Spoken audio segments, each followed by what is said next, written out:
একটু আগে বিএনপির স্থায়ী কমিটির সদস্য জনাব সালাউদ্দিন আহমদ সাহেব বলেছেন, আমরা সবাই রাষ্ট্রের কাছ থেকে দাবি দাওয়া পেশ করি, খুব স্বাভাবিক, কিন্তু রাষ্ট্রকে আমাদের দেওয়ার চেষ্টা করা দরকার।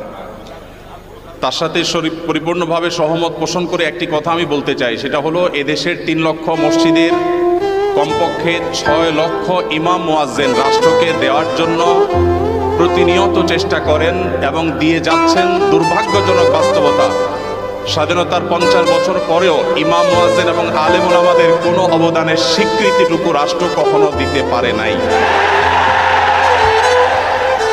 আজও বাংলাদেশের চেহারাকে যদি পরিবর্তন করে দিতে হয়, আজও বাংলাদেশকে যদি স্বনির্ভর করতে হয়, আজও বাংলাদেশের পরিবেশ সচেতনতা সৃষ্টি করে যদি সাফল্য অর্জন করতে হয়, পরিবেশ বিপর্যয় যদি রোধ করতে হয়, যে কোনো দুর্যোগ মোকাবেলা যদি সফলভাবে করতে হয়, দেশের শুধু মসজিদগুলোকে ইমাম মুয়াজ্জিনদেরকে যদি রাষ্ট্র অন করে, ইমাম মুয়াজ্জিনদেরকে যদি সে সুযোগ দেয়, তাদেরকে যদি অন্তত কাজ করবার পরিবেশটা করে দেয়, আমার বিশ্বাস বাংলাদেশের চেহারা পরিবর্তন করতে আর কোনো কিছুর তেমন বেশি প্রয়োজন হবে না। 3 লক্ষ মসজিদ, সরকারি হিসেব মতো কমপক্ষে 3 লক্ষ মসজিদ আরো বহু আগে বলা হয়েছে, সেটা এখন 3 লক্ষের অনেক বেশি চলে গেছে স্বাভাবিকভাবে। 3 লক্ষ মসজিদে প্রতি জুমার দিনে 12:30 থেকে 1:30 পর্যন্ত এই সময়ের মধ্যে গড়ে যদি 100 মানুষ একটা মসজিদে জুমার নামাজে খতিব সাহেবের খুতবা শোনার জন্য আসেন, তাহলে 3 কোটি মানুষ হয়। বাংলাদেশের সমস্ত টিভি চ্যানেল, সমস্ত মিডিয়া একযোগে সবচেয়ে পিক টাইমে এত বেশি দর্শক কখনো পায় বলে আমি মনে করি না।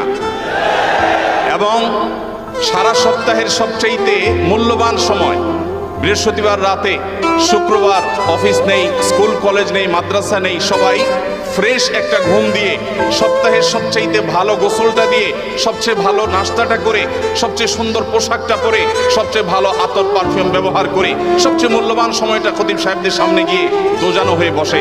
পৃথিবীর অন্য কোনো কৃষ্টি কালচার, কোনো সিস্টেমে একসাথে একটা দেশের 3 কোটি মানুষকে অ্যাড্রেস করার এই সুযোগ ইমাম সাহেব, খতিব সাহেবরা ছাড়ার কারোর হাতে নেই। ইমাম সাহেবরা যদি চান, তাদেরকে যদি রাষ্ট্র আসলে সুযোগ দেয়, তাহলে সেক্ষেত্রে তারা অনেক কিছু করতে পারেন। ইতিমধ্যে আমরা দেখেছি, রোহিঙ্গা শরণার্থীরা যখন আমাদের দেশে আশ্রয় নিয়েছে, সবার আগে ঝাঁপিয়ে পড়েছেন এদেশে ওলামা একরাম। প্রতিটা দুর্যোগে ওলামা একরাম যে ঝাঁপিয়ে পড়েন, সেটা নিঃস্বার্থভাবে হয়, স্বার্থহীনভাবে হয়। আমার উদাত্ত আহ্বান যে আগামীর বাংলাদেশে এদেশের মসজিদগুলোকে, আলেম ওলামাদেরকে যেন রাষ্ট্র অন করে, তাদেরকে কাজের সুযোগ দেওয়া হয়।